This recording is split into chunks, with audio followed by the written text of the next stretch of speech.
అన్వేష్ మనం ఒకసారి మాట్లాడుకుందాం. ఒక రోజుకి మించి నేను నా వీడియో డౌన్ చేసి మళ్ళీ రీఅప్లోడ్ చేయనంటే నా ఫ్యామిలీ నమ్మలేదు, నా ఫ్రెండ్సే నమ్మలేదు. నువ్వు పెట్టేస్తావు అంటున్నా, నేను కాదంటే నాకు చెప్తున్నారు నాకు నువ్వు పెట్టేస్తావు వీడియో అని. మరి ఇంత ఇదిగా నా గురించి తెలుసుకున్నానని చెప్పి నువ్వెలా నమ్మావు? నువ్వు నీకు నా గురించి ఏం తెలుసు అని చెప్పావు నువ్వు? ఐఏఎస్ ఆఫీసర్స్ కొడుకులు ఏం పనులు చేశాను నేను?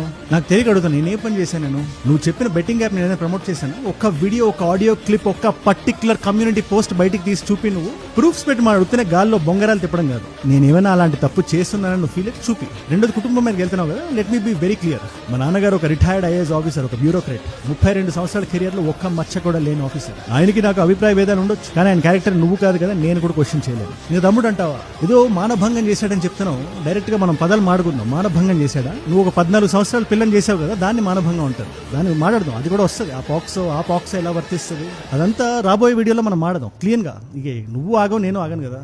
నా మొండి పట్టుదల గురించి నీకు ఇంకా ఐడియా లేనట్టుంది, బట్ స్టిల్ చెప్తా.